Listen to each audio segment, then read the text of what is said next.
किसान of India में आपका स्वागत है। मैं हूं परमेंद्र मोहन और आप मेरे साथ देख रहे हैं खेती किसानी का परम सत्य। मैं हूं दीपिका जोशी, मेरे साथ देखिए कट टू कट। मैं हूं निशित मल्होत्रा। खेती किसानी की गौरव गाथा में आप सभी का बहुत बहुत स्वागत है। बिहार के मुजफ्फरपुर जिले के रउआ गांव से लेके आए हैं खेती किसानी की जमीनी रिपोर्ट। मैं हूं पंकज शुक्ला और आप देख रहे हैं किसान ऑफ इंडिया, किसानों का डिजिटल अड्डा।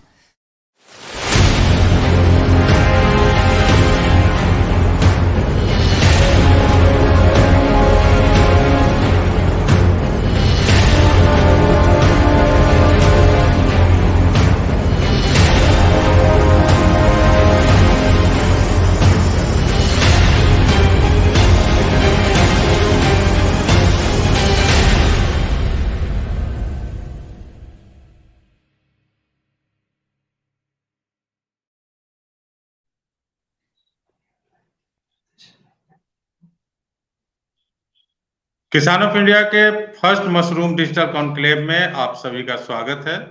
मैं हूं परमेंद्र मोहन। आपको बता दें कि इस कॉन्क्लेव में हमने अलग अलग सेशंस रखे हैं और हर सेशन में उस विषय से जुड़े बेहद खास मेहमान हमारे साथ जुड़ेंगे। तो शुरुआत करते हैं पहले सेशन की, जिसमें मशरूम एग्री स्टार्टअप पर बात करने के लिए हमारे साथ जुड़े हैं हरियाणा से विकास वर्मा जी, उत्तराखंड से सतिंदर रावत जी और उत्तराखंड से ही संजीत कुमार जी। साथ ही अभी अभी हमारे साथ जुड़ चुके हैं छत्तीसगढ़ से तोसन सिन्हा जी, और थोड़ी देर में हम कोशिश कर रहे हैं कि बिहार से राजीव रंजन जी को भी जोड़ने की। तो आप सभी का बहुत बहुत स्वागत है। सबसे पहले आप सभी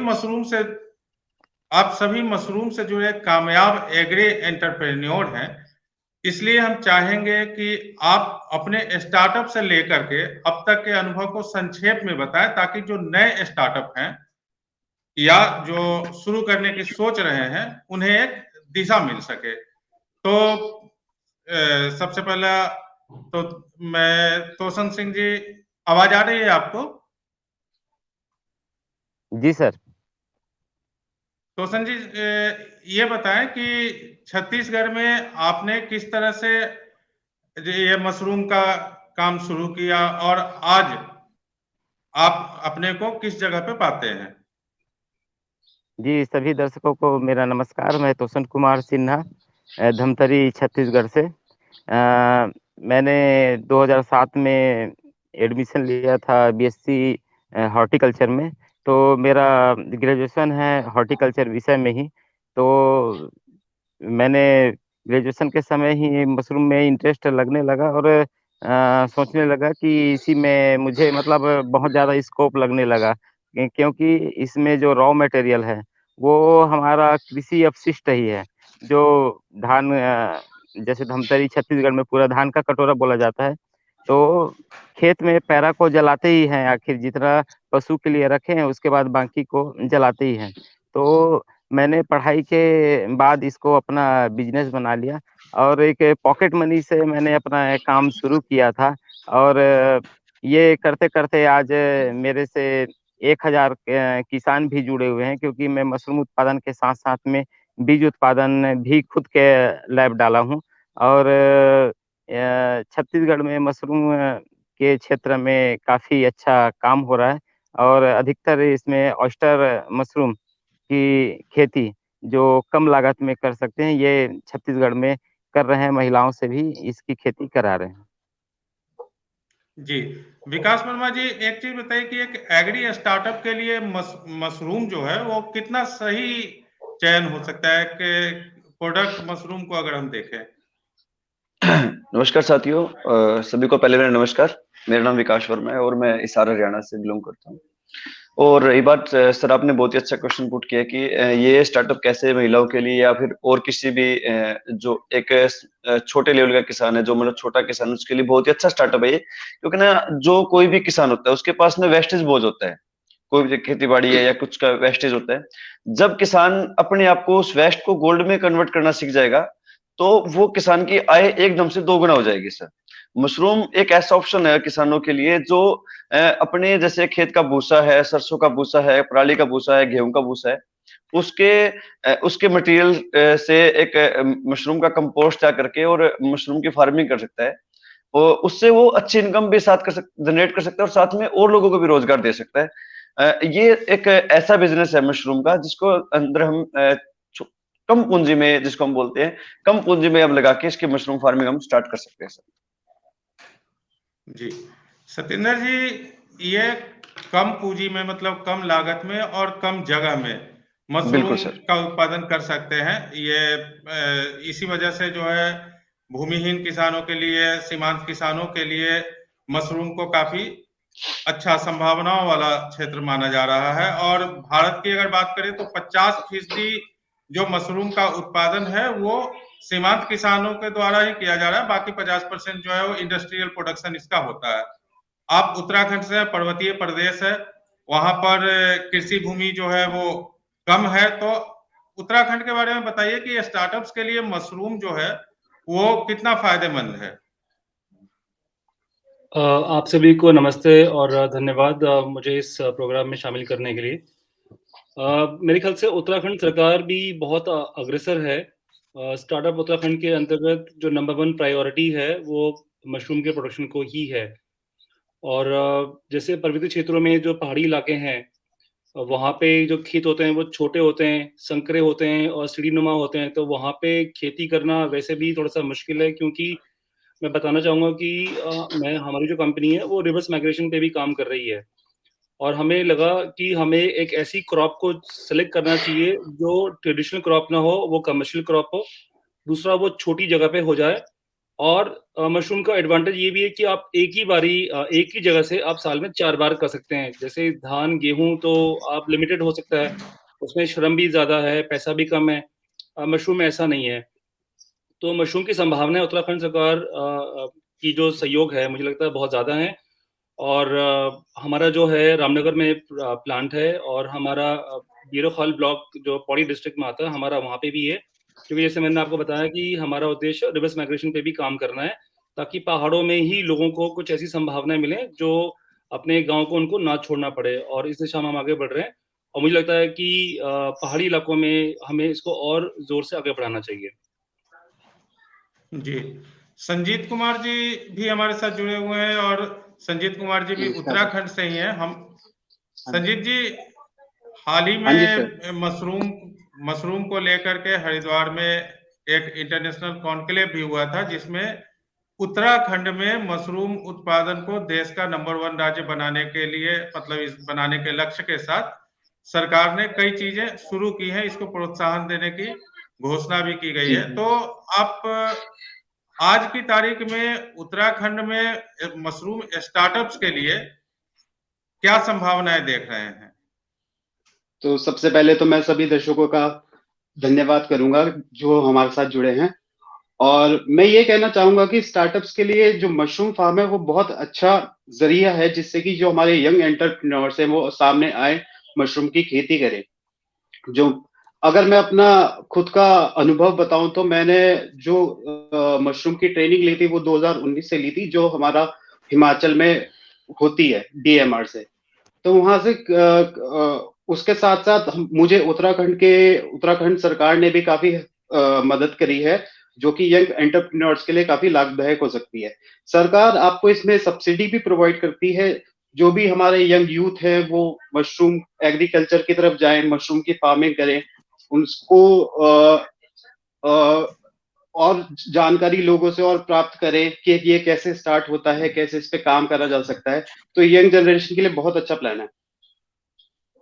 जी, विकास जी, एक चीज आपसे हम जानना चाहेंगे, समझना चाहेंगे कि मशरूम का जो है स्मॉल स्केल रूप में, जैसे लार्जर स्केल पे करना ज्यादा बेहतर है, छोटे स्केल पे करना ज्यादा बेहतर है, किस तरह से स्टार्टअप जो है कोई अगर प्लान करना चाहे तो उतर सकता है इस फील्ड में?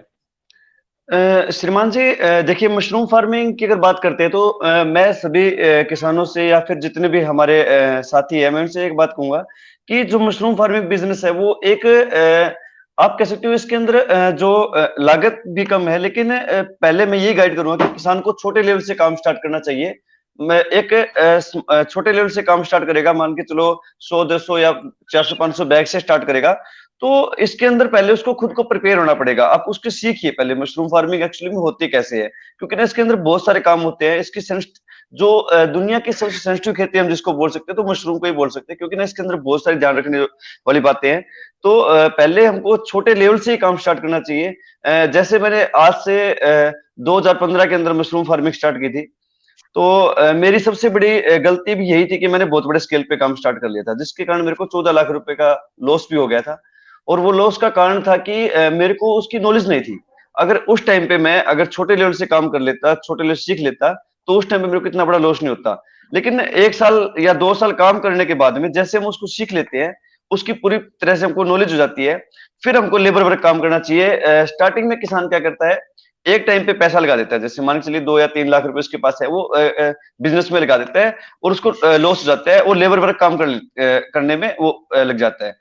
लेकिन खुद को नॉलेज नहीं होती, उस टाइम पे वो लॉस उठा के और दोबारा वो कभी उस काम को सक्षम नहीं कर सकता। लेकिन मैं कहता हूँ कि पहले स्टार्टअप कीजिए, छोटे लेवल से कीजिए, छोटे से हम कभी भी इसको बड़ा कर सकते हैं।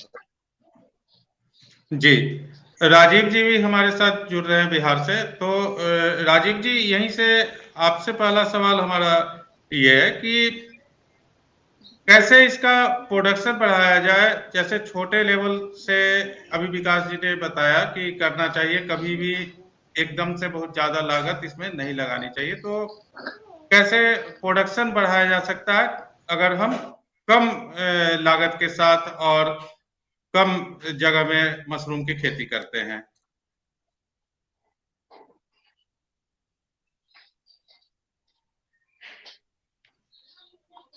राजीव रंजन जी से तक हमारी आवाज शायद नहीं पहुंच पा रही है, अभी वो जुड़ नहीं पा रहे हैं। तो सत्येंद्र रावत जी, एक चीज बताइए कि छोटे लागत से करना है, तो ये छोटे लागत से अगर छोटी लागत लगा करके शुरू करेंगे उद्यमी स्टार्टअप, तो कितना वक्त लगेगा उन्हें एक फुल फ्लेज्ड इसको बिजनेस को डेवलप करने में? मेरा ये मानना है कि अगर आप 2 या 3 साइकिल कर लेते हैं छोटे स्केल पे, जैसे हम लोगों ने जब हमारी शुरुआत हुई, तो हमारी शुरुआत तो बहुत ही डिफ़िकल्ट फ़ेज़ में थी। मैं थोड़ा-सा अपना बैकग्राउंड देना चाहूँगा जस्ट टू एक्सप्लेन कि जी मैं जुलाई 2020 में भारत वापस आया। मैं दुबई में था, वहाँ मैं 15 साल मैंने जॉब की और मेरी जॉब जाने के बाद जब मुझे वापस आना पड़ा, तो मुझे लगा कि क्यों ना मैं अपनी ज़मीन से जुड़ के ऐसा कुछ करूँ जो सस्टेनेबल भी हो और मैं अपना फैमिली और अपना जो भी मेरी एस्पिरेशन उनको मैं अचीव कर सकूँ। तो हमने शुरुआत एक हट से की और फिर हमने एक हट और लगाई और उसके बाद हमने पहाड़ों में भी हट से ही काम किया। तो छोटे स्केल का मतलब ये नहीं है कि आपका जो टाइम है वो कम लगेगा, टाइम आपका पूरा लगेगा, एनर्जी पूरी जाएगी, लेकिन आपका जो इन्वेस्टमेंट का जो स्केल है वो मिनिमल होगा और अगर किसी वजह से वो नहीं चल पाता है, तो आपको इतना फाइनेंशियली हर्ट भी नहीं करेगा। और मैं विकास जी से एग्री करता हूँ कि आपको पहले ये काम समझना होगा।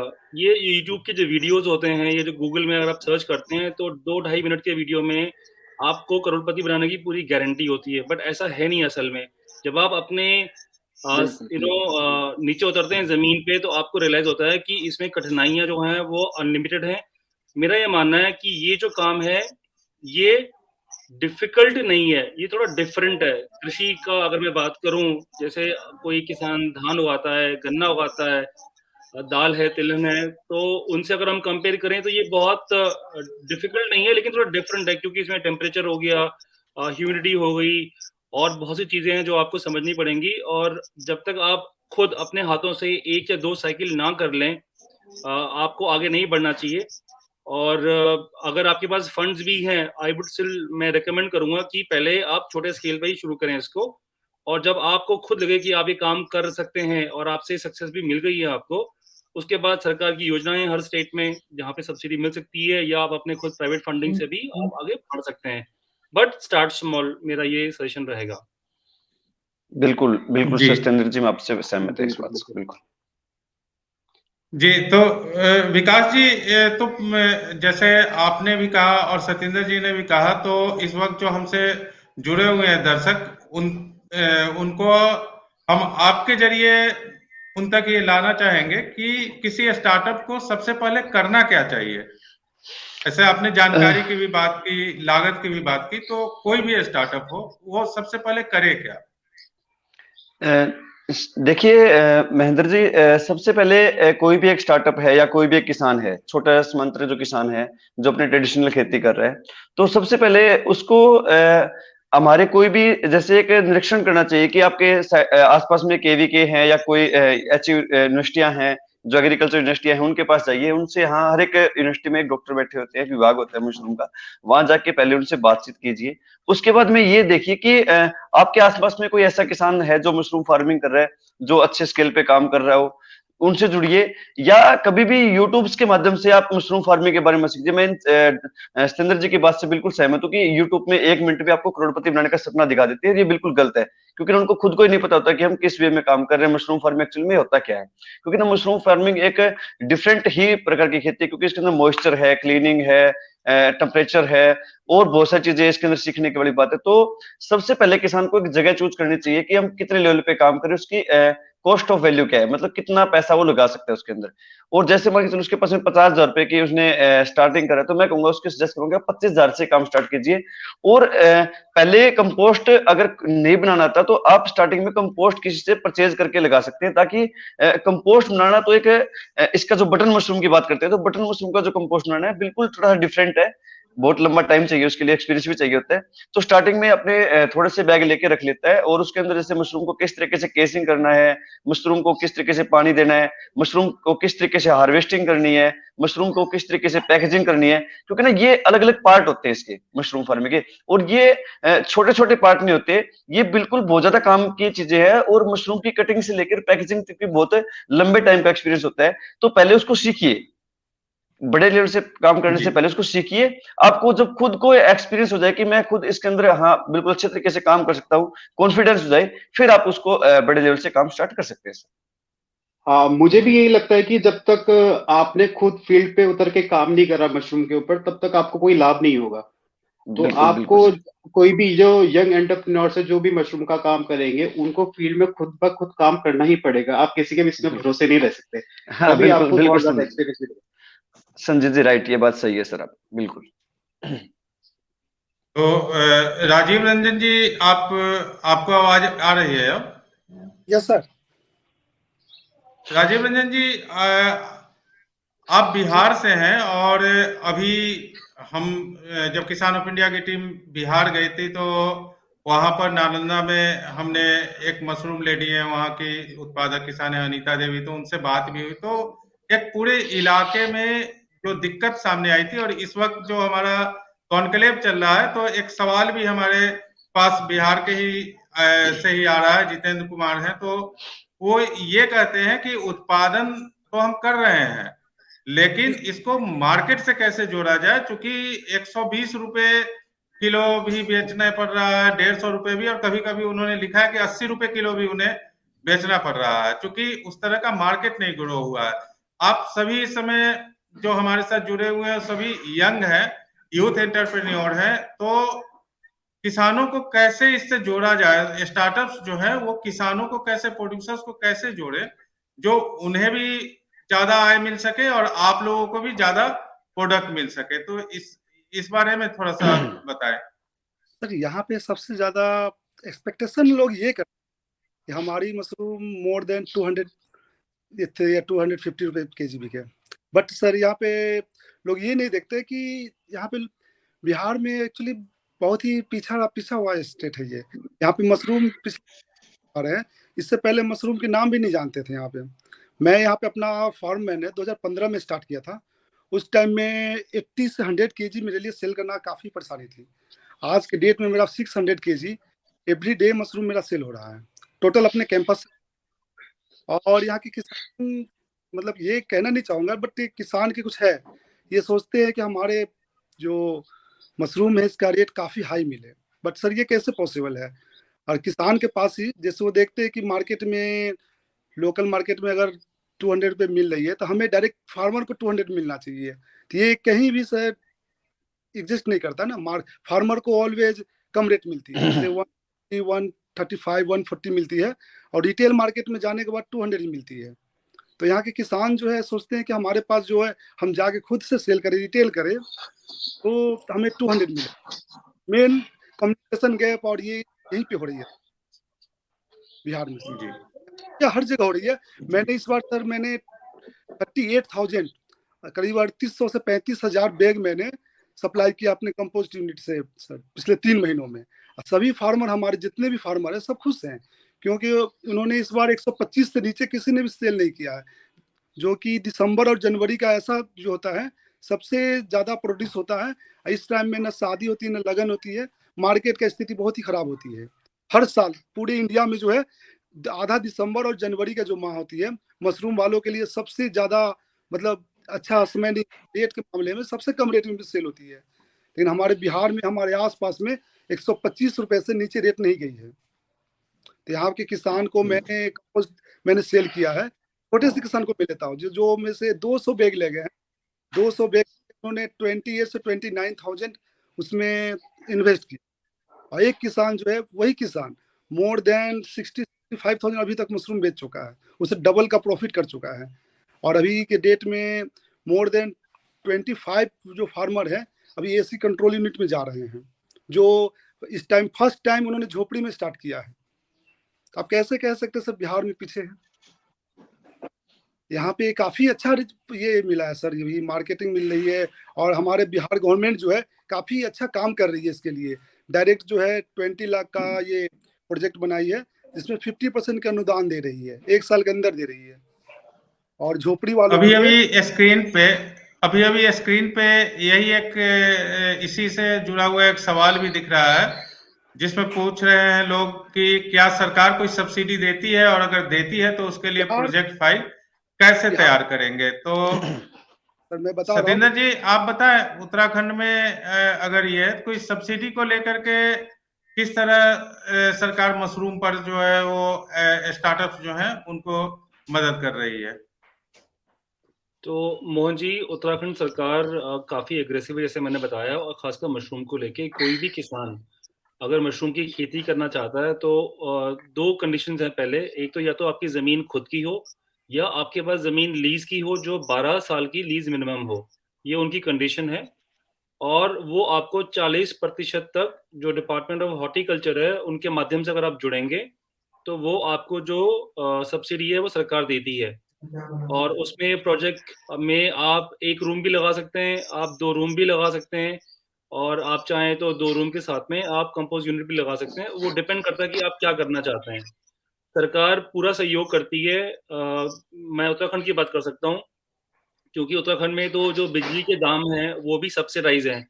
यानी आपको बिजली में भी सब्सिडी मिल रही है। मैंने नोटिस किया कि जो दूसरे प्रदेश हैं, उनमें किसानों को जो बिजली का बिल है, वो काफ़ी भारी पड़ता है, उत्तराखंड में ऐसा नहीं है।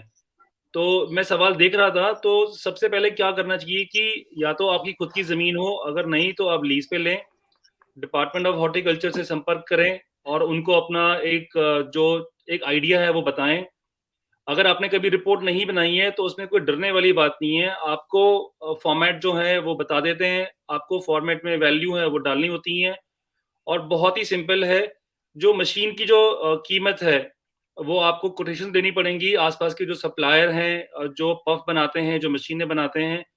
मेरा ये सुझाव रहेगा कि कम से कम 2-3 कंपनियों से आप जुड़ें, ताकि आपको कॉस्टिंग का पता चले, और जो बेस्ट कोटेशन है या 2-3 जो कोटेशन है वो आप सबमिट कर सकते हैं। जो डिपार्टमेंट ऑफ हॉर्टिकल्चर है, उनको भी इतनी जानकारी होती है कि वो भी आपको सुझाव दे सकते हैं। तो डिपार्टमेंट हॉर्टिकल्चर एक अच्छा माध्यम है किसी भी किसान के लिए उत्तराखंड के अंदर।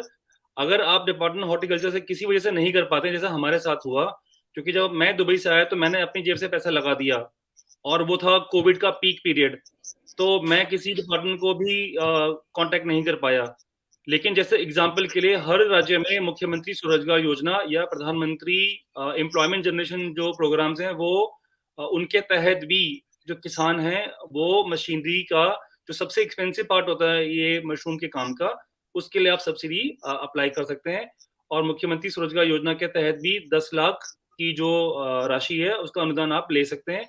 जो प्रोजेक्ट रिपोर्ट है, वो बहुत कॉम्प्लिकेटेड नहीं होती हैं, वो सिंपल होती हैं कि आपकी ज़मीन कितनी है, आपका कॉस्ट कितना है, आपका वर्किंग कैपिटल कितना चाहिए। वर्किंग कैपिटल यानी आपका खाद का पैसा, आपके एम्प्लॉय की सैलरी का पैसा, बिजली पानी का जो आपका खर्च होगा प्लांट का, वो आपको वैल्यू डालनी होती है और उसके माध्यम से आप अपनी जो फाइल है वो सबमिट कर सकते हैं। छत्तीसगढ़ के बारे में हमें बताएं कि छत्तीसगढ़ में जो स्टार्टअप्स हैं मशरूम के या आप जैसे उत्पादक को किस तरह का कौन सा प्रोडक्ट कौन से मशरूम के जो अलग अलग किस्में हैं उनमें से सबसे ज्यादा किस तरह की किस्म को प्रोत्साहन देते हैं। खरीदारी किसानों से उत्पादकों से किस किस्म की ज्यादा होती है और ये दायरा क्या है, मतलब आप धमतरी में रहते हैं तो कहाँ तक जाना पड़ता है, कैसे चल रहा है आपका स्टार्टअप, कैसे काम करता है, फंक्शनिंग क्या है? जी सर, छत्तीसगढ़ देखें तो फिर बाकी प्रदेशों से थोड़ा सा अलग है। यहाँ थोड़ा सा गर्मी पड़ती है और जो ठंड का मौसम है वो दशहरे के बाद केवल 2-3 महीना ही रहता है। तो बटन मशरूम की खेती नेचुरल तरीके से हम नहीं कर सकते। इसमें बटन का हमको थोड़ा दिक्कत होता है। बटन में केवल करना चाहे नेचुरल तरीके से तो एक ही फसल निकल पाएगा। इसलिए हम ऑयस्टर मशरूम की खेती की तरफ बढ़े हैं। ऑयस्टर मशरूम की खेती के लिए छत्तीसगढ़ का सूटेबल है कि केवल साल में 3 महीने को छोड़ दे गर्मी के, अप्रैल, मई, जून, जुलाई, उसके बाद पूरे साल भर इसकी खेती कर सकते हैं। और अगर कच्ची घर है और पटाव वाला जगह है तो फिर हम एक कूलर लगा के इनकी खेती साल भर कर सकते हैं ऑयस्टर मशरूम की। तो शुरू-शुरू में हमको भी बहुत सारा दिक्कत हुआ मशरूम का बेचने में, क्योंकि लोग यहाँ जंगली क्षेत्र है, जंगल है आस-पास में, तो नेचुरली जो मशरूम है वो निकलते हैं, उसी को खाना पसंद करते थे। लेकिन धीरे-धीरे लोगों में अवेयरनेस आती गई कि ऑफ सीजन में भी हम मशरूम खाएँ, ऐसा करके हमने बहुत सारे मशरूम फ्री में भी बाँटे हैं। बहुत कम रेट में भी, रीजनल दाम में भी हमने मशरूम को बाँटे हैं। तब कहीं जाके हम क्या है, लोगों की थाली तक ऑयस्टर मशरूम को लाने का काम किया है। अब लोग क्या है, अवेयरनेस आ गई है और गवर्नमेंट की बहुत सारी स्कीम है जिसमें एसएचजी महिलाएँ हैं। उनको एक एक तो उनके खुद के खाने के लिए, क्योंकि पोषण के रूप में बहुत अच्छा है, न्यूट्रिएंट वैल्यू बहुत अच्छा है मशरूम का। उसके साथ-साथ में उनसे जो बच जा रहा है तो उनका आय हो सके, कि उनसे वो आय का ज़रिया बना सके। ऐसा करके गवर्नमेंट जो है बहुत सारी स्कीम लाई है एसएचजीज़ के थ्रू, और बहुत सारी एनजीओ भी इसमें बहुत अच्छा काम कर रही हैं, जो महिलाओं को फर्स्ट तो पहले ट्रेनिंग दे रही हैं। ट्रेनिंग देने के बाद में उनको कुछ सीड, जैसे 10 किलो, 15 किलो ऐसा सीड पहले प्रोवाइड करते हैं। तब वो खुद बेचती हैं, खुद आस-पास में विक्रय करती हैं। फिर उनको जो बच जाता है, वो उनको या तो मतलब ड्राई करती हैं या कुछ का अदर प्रोडक्ट बनाती हैं। इस तरह का काम छत्तीसगढ़ में चल रहा है। जी, विकास वर्मा जी, एक चीज बताइए कि जैसे उन्होंने बताया कि छत्तीसगढ़ के मौसम के अनुकूल जो है उस तरह के मशरूम की किस्म इन्होंने चुनी है। उत्तराखंड और छत्तीसगढ़ में बिल्कुल अलग तरह का, वहाँ छत्तीसगढ़ में ज्यादा गर्मी पड़ती है, उत्तराखंड में मौसम जो है पर्वतीय प्रदेश है तो ठीक रहता है। हरियाणा के बारे में क्या? हरियाणा दिल्ली के बिल्कुल लगा हुआ ये है और ये भी एक गर्म प्रदेश है। तो जब आप मशरूम की खरीदारी के लिए अपने स्टार्टअप के लिए किसानों के बीच जाते हैं तो उनसे किस्मों के बारे में क्या बोलते हैं? कैसे आप किस तरह की किस्म की मार्केट में ज्यादा डिमांड है और आपके इलाके में उत्पादन कौन से किस्म की ज्यादा होती है, इन दोनों के बीच तालमेल कैसे बैठाते हैं? महेंद्र जी, पहले बताता हूँ, जो हरियाणा प्रदेश की हरियाणा की बात करते हैं तो जैसे मोस्टली हरियाणा के लगभग पूरे क्षेत्र में जो ठंड का मौसम है वो हमारा 10वें महीने से लेके और 3रे महीने तक मतलब ठंड का मौसम बना रहता है, जिसके अंदर मतलब अच्छी खासी ठंड रहती है। तो हम किसानों को उस टाइम पे बटन मशरूम फार्मिंग करवाते हैं, क्योंकि ना इस टाइम पे बटन मशरूम को जो टेम्परेचर चाहिए होता है, जब हम बटन मशरूम का कंपोस्ट तैयार कर लेते हैं तो 10वें महीने से हम उसके कंपोस्ट बनाने की जो प्रक्रिया वो स्टार्ट कर देते हैं और 1 महीने के अंदर उसका कंपोस्ट हमारा बनके तैयार हो जाता है। और फिर हम उसके अंदर जो हमारा स्पोन है उसके अंदर एडिशनल करते हैं और हमारा जो कंपोस्ट है वो फार्म के अंदर शिफ्ट हो जाता है। तो मान के चलो 11वें महीने के लास्ट तक हमारा जो मशरूम हार्वेस्टिंग टाइम है वो स्टार्ट हो जाता है। और मतलब पिन हेड बनना स्टार्ट हो जाता है। तो हमारे पास 12वां महीना पहला और दूसरा और तीसरे महीने की मार्च 15 तारीख तक जो मशरूम है वो मोस्टली बढ़िया मिलता है। तो उस टाइम पे किसान बटन मशरूम फार्मिंग करते हैं। उसके बाद में जो हमारा तीसरा महीने से लेकर 9वें महीने तक का दोबारा जो टाइम पीरियड खाली बच जाता है, उस टाइम पे हम किसानों के फार्म खाली नहीं रखने देते। हम उस टाइम पे उन किसानों को ओस्टर मशरूम प्रोडक्शन के लिए बोलते हैं और वो मशरूम ओस्टर मशरूम प्रोडक्शन लेते हैं उस टाइम पे किसान। तो ये कह सकते हैं कि हम पूरे साल दर तक हम पूरे 12 महीने तक हम मशरूम की पैदावार ले सकते हैं विदाउट कोई एयर कंडीशन या कोई एसी वगैरह बिना लगाए हुए। हम नॉर्मल जो फार्म होते हैं उसके द्वारा ही मशरूम की फार्मिंग कर सकते हैं पूरे के 12 महीने। और उनको रेट टाइम भी अच्छा मिल जाता है, क्योंकि यार हरियाणा के अंदर रेट की बात करते हैं तो यहाँ जो मशरूम जब कंपोस्ट है वो बिल्कुल गेहूं के भूसे में तैयार होता है। और उस टाइम पे प्रोडक्शन की बात करते हैं तो 55 के राउंड फिगर हमारी जो मशरूम की प्रोडक्शन बटन की है वो आ जाती है। और जो बिहार की बात करें तो बिहार से जो सर ने बताया था बिल्कुल सही बता रहे हैं वो। बिहार के अंदर रियलिटी में बहुत ज्यादा रेट है, क्योंकि ना अगर हम हरियाणा की बात करते हैं तो हरियाणा के अंदर तो मशरूम का रेट 45 तक आ जाता है कई बार तो, और 90 रुपए से लेके 100 रुपए तक लास्ट रेट रहता है बटन मशरूम का। और उस टाइम पे भी हमें एक फार्म से मान के चलो 2 से 3-4 लाख रुपए हम नॉर्मली 3 महीने के अंदर एक फार्म 30 बाई 60 का जो स्टैंडर्ड साइज फार्मिंग होती है मशरूम की, उसके अंदर आराम से कमा सकते हैं। अगर कोई छोटे सीमांतर किसान है तो आसानी से कोई 4 से 5 लाख रुपए मशरूम के अंदर कमा सकता है पूरे साल के अंदर। तो मैं प्रेफर करता हूं कि आप सीजन के हिसाब से काम कीजिए। पहले बटन मशरूम कीजिए जो ठंडे मौसम की किस्म है, उसके बाद में ओस्टर मशरूम फार्मिंग कीजिए। अगर फिर ज्यादा टेम्परेचर जा रहा है हमारे फार्म के अंदर तो आप मिल्की मशरूम की प्रोडक्शन ले सकते हो, जो 48 डिग्री तक हमको एलिजिबल मिल जाता है। हम अलग अलग तरीके से अलग अलग सिस्टम में हम इसकी मशरूम फार्मिंग कर सकते हैं सर। जी, तो संजीत जी एक सवाल आपसे है कि एक स्टार्टअप के लिए मशरूम क्षेत्र में किस तरह की चुनौती आप देखते हैं? जैसे कोई भी नया काम शुरू करने से पहले एक डर होता है मन में, तो मशरूम में जो है वैसी कौन सी चुनौतियां हैं जिसको जो डराती हैं, जो रोकती हैं? चुनौतियां तो सर मैं ये बोलूंगा किसी भी स्टार्टअप्स के लिए कि सबसे पहले तो चुनौतियां देखिए, हर बिजनेस में चुनौती आती है, चाहे वो कोई भी बिजनेस हो, मशरूम को भी इंक्लूड कर लीजिए। तो जब तक मुझे लगता है कि आपने काम नहीं करा, आपको चुनौतियों का पता भी नहीं लगेगा। अगर मैं चुनौती की बात करूं जो मैंने पर्सनली फील करी है, वो टेम्परेचर जो हमारा कंट्रोल करना होता है वो बेसिकली इसमें सबसे ज्यादा इंपॉर्टेंट होता है। तो जो मुझे चुनौती लगी है बेसिकली वो टेम्परेचर के ही ऊपर लगी है। और जैसे जैसे हम काम करते गए तो हमें उसके बारे में पता भी लगा और हम उससे सीखे भी है। तो जो मुझे लगी है वो ये है।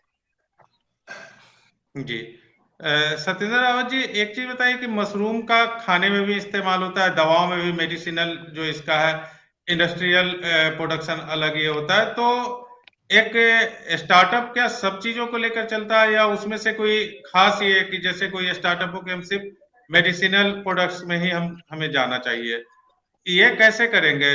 जो डाइवर्सिफिकेशन है वो कैसे करे कोई स्टार्टअप, कि किसमें जाना ज्यादा बेहतर है? मोहन जी, मेरे ख्याल से जो मेरा ये मानना है, और ये एक अनफॉर्चुनेट चीज़ भी है, ज़्यादातर जो चीज़ें हिंदुस्तान में होती हैं वो रैट रेस होती हैं। मैंने किसी को देखा, किसी ने मुझे देखा, और हम एक दूसरे को देख के शुरू हो जाते हैं। और उसमें जो सोच होती है, अगर मैं किसी को देख के कर रहा हूँ तो मेरी सोच तो लिमिटेड होगी, क्योंकि वो मेरा आइडिया नहीं है।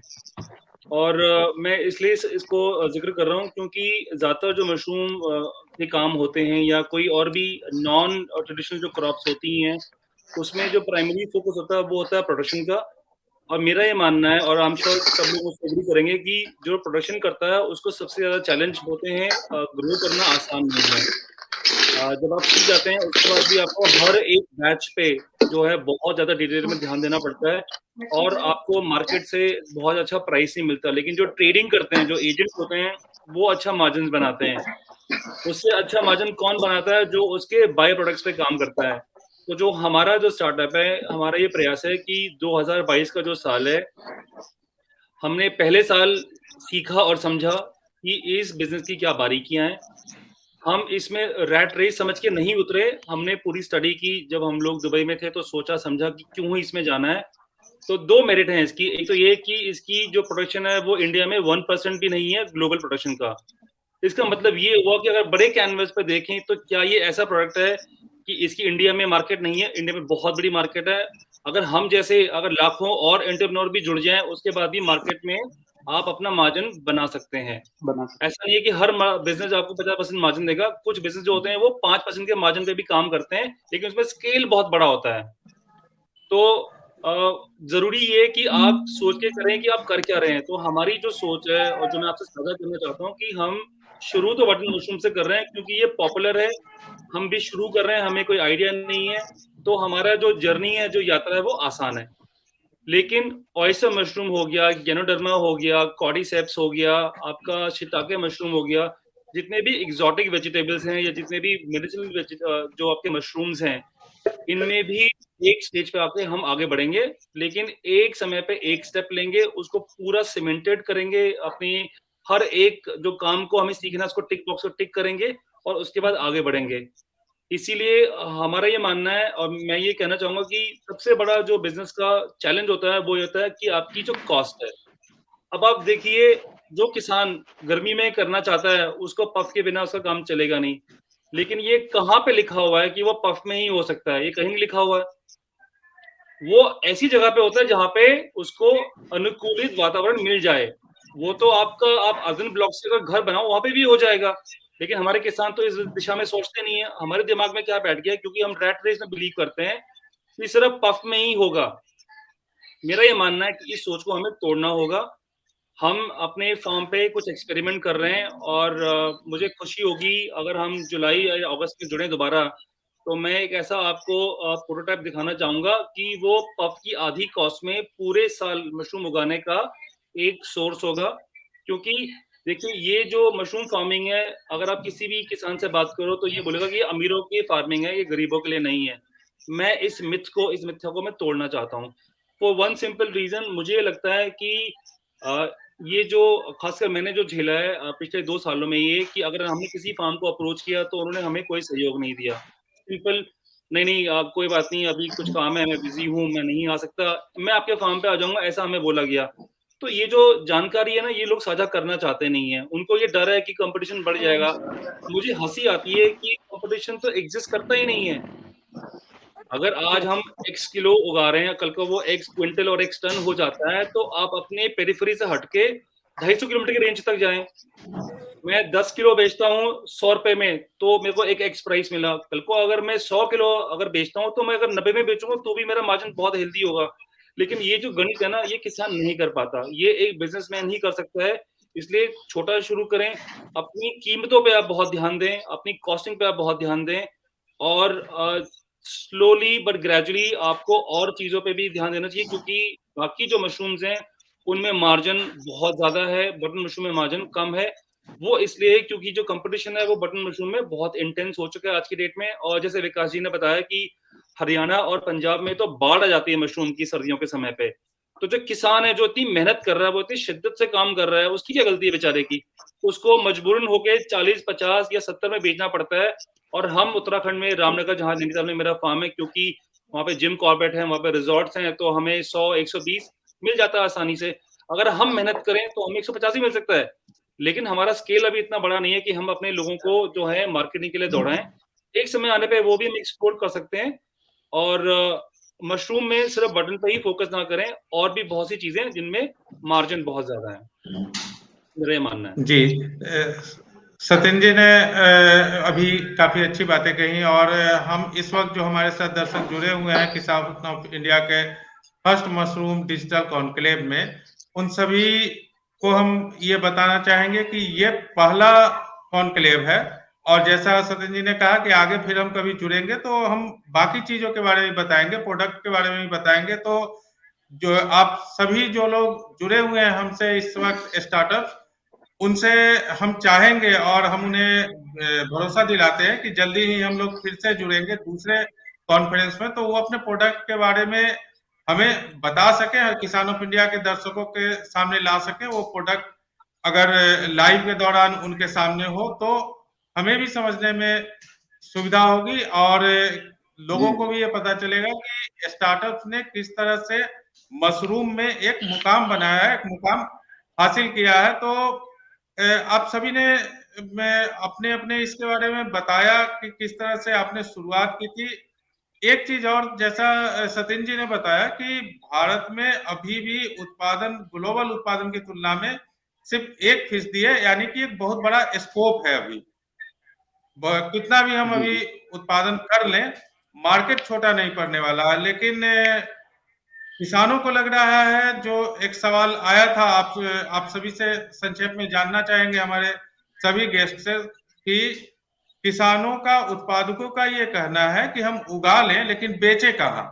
और आप लोग स्टार्टअप है, आप लोग खरीदते हैं, तो आपसे ये चाहेंगे कि बारी बारी से केवल ये बता दें कि बेचेंगे कहाँ वो। आपने भी कहा कि बाढ़ आ जाती है तो उत्पादकों को पैसा नहीं मिल पाता, इतनी फसल हो जाती है।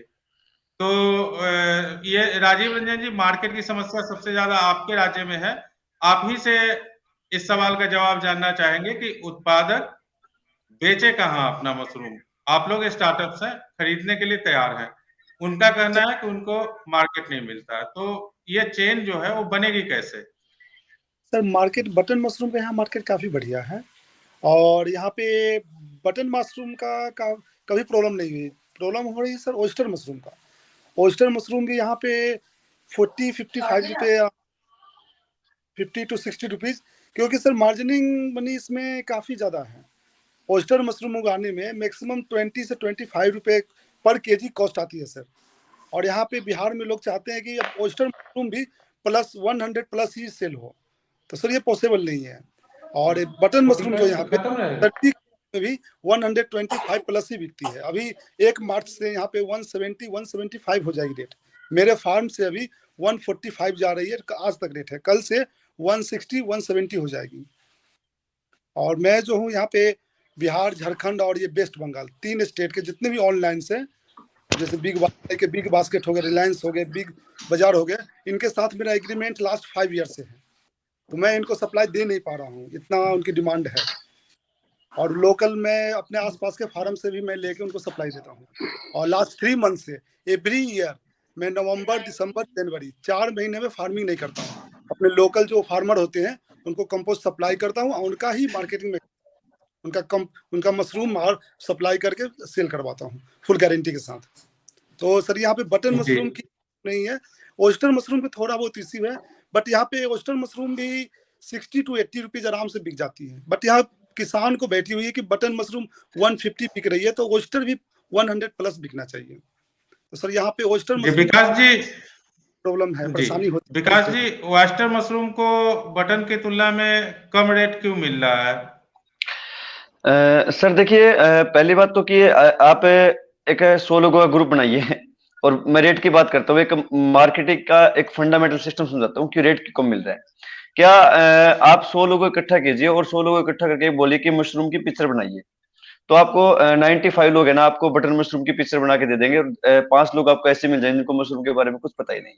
पहली बात तो कि हमारे जो इंडिया लेवल के लोग जो किसान हैं, उनको आज तक मशरूम का ये नहीं पता कि मशरूम होता क्या है। और ऑयस्टर मशरूम तो एक डिफरेंट प्रकार की वैरायटी है जिनको बिल्कुल नहीं पता है। यहाँ तक कि कई तो ऐसे फार्मर भी हैं जो मशरूम फार्मिंग कर रहे हैं कई सालों से, लेकिन उनको ही नहीं पता कि ऑयस्टर मशरूम एक्चुअली में होता है कि उनकी वैरायटी कैसी है।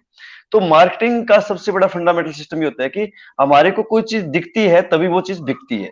मार्केट में जब तक हम लेके नहीं आएंगे तो बिकेगा कहां से सर? पहले तुम उसको उगाइए, उगाने के बाद में सबसे पहले सबसे बड़ी किसान की दिक्कत ये कि आज उसने उगा लिया, उगाते ही वो चाहता है कि एकदम से मेरी बिक जाए, और बिकते ही मैं एकदम से लखपति हो जाऊं। तो लेकिन ये बिल्कुल गलत है। पहले उगाइए, उगा के किसान छोटे से उगा के, मैं ज्यादा बड़े नहीं कहता, 20-30 बैग लगाइए, कोई गणा ज्यादा बहुत ज्यादा खर्चा नहीं है, कोई 1000-2000 रुपए की बात है। आप उगा के अपने पहले आप खाइए, खुद खाइए, अपने आस पड़ोस के लोगों को खिलाइए, उसके मशरूम का स्वाद कैसा होता है, मशरूम के अंदर प्रोटीन क्या है, उसके अंदर मान के चलो उसकी टर्म एंड कंडीशन, मतलब पैरामीटर क्या है, उसके मेडिसिन वैल्यू क्या है, उनको लोगों को समझाइए, अवेयर कीजिए। जैसे जैसे लोग अवेयर हो जाएंगे मार्केटिंग बढ़ता जाएगा। मैं हरियाणा की बात करता हूँ, हिसार जिले की बात करता हूँ, मैं हिसार का हूँ, हिसार जिले की बात करता हूँ। मैं जिस टाइम फार्मिंग स्टार्ट की थी तो मेरे गांव के आसपास में कोई मशरूम फार्मर भी नहीं था, और आज की बात कर रहा हूं तो आज मेरे को 7 साल मशरूम फार्मिंग करते हो गए। आज मेरे एरिया की बात करते हो, मेरे पास बड़े स्केल के 20 फार्मर मैंने तैयार कर दिए जो बटन मशरूम तैयार कर रहे हैं। मैं निःशुल्क, किसी से कोई ट्रेनिंग का फीस नहीं लेता, मैं निःशुल्क ट्रेनिंग देता हूँ, और एक उनको समझाता हूँ कि किस तरीके से फार्मिंग की जानी चाहिए, इसके क्या पैरामीटर होते हैं। फिर हम उसको लेके चलते हैं कि बटर मशरूम के बजाय ओस्टर मशरूम पे, कि आप ओस्टर मशरूम कीजिए। अब ओस्टर मशरूम लोगों ने लगाई तो पहले तो हमारे पास में सबसे बेहुदा सवाल ये आता है कि सर ये तो दिखने में चिकन की तरह है, ये तो नॉनवेज होगा। ये एक्चुअली लोगों का आज भी लोग नॉनवेज की तरह ही मानते हैं। ये बहुत बड़ा मेंटली प्रॉब्लम लोगों की, मशरूम को लोग नॉनवेज मानते हैं क्योंकि ना लोगों ने अवेयर नहीं है। तो मैं कहता हूँ कि पहले मार्केट में तो लेके आइए उस चीज को। जी विकास जी, थोड़ी वक्त की कमी है, अब हमें थोड़ा इसको समेटना भी होगा। आप सभी का बहुत बहुत धन्यवाद। हम सेकंड कॉन्क्लेव में मिलेंगे तो आप लोगों से और विस्तार से समझेंगे, आपके प्रोडक्ट्स को भी समझेंगे और लोगों को बताएंगे भी, आपकी सक्सेस स्टोरी भी बताएंगे और साथ ही दर्शकों को आपके जरिए ये समझने का अवसर मिलेगा कि कैसे मशरूम स्टार्टअप का भी भविष्य भारत में उज्जवल है और न सिर्फ भारत में, इसकी ग्लोबल डिमांड बहुत ज्यादा है और अभी हमें काफी स्कोप है आगे बढ़ाने का, उत्पादन से लेकर के मार्केटिंग तक का। तो दूसरे सेशन के बारे में आपको बता दें, इसमें मशरूम लेडीज ऑफ इंडिया या भारत के अलग अलग इलाकों की वो किसान आप स्क्रीन पर इस समय देख रहे हैं। उत्तराखंड से हिरेशा वर्मा जी हैं, जानी मानी नाम है वहां की। उत्तराखंड से ही रोशनी जी हैं, बिहार से अनीता देवी जी है, राजस्थान से अनु कंवर जी है। ये गेस्ट अभी दीपिका के साथ, हमारी सहयोगी दीपिका के साथ 5 बजे जुड़ेंगे। तो हम अपने सभी मेहमानों से भी आग्रह करेंगे कि वो सुने, हमें किसान ऑफ इंडिया पे सुझाव दें और साथ ही दर्शकों से हम एक बार फिर ये कहना चाहेंगे कि अगर आपका कोई भी सवाल हो तो हमें जो है लिख करके भेजें, हम अपने मेहमानों के जरिए उसका जवाब आप तक पहुंचाएंगे। आप सभी का एक बार फिर से बहुत बहुत धन्यवाद। नमस्कार। Thank you sir. Thank you sir. Thank you. Thank you sir.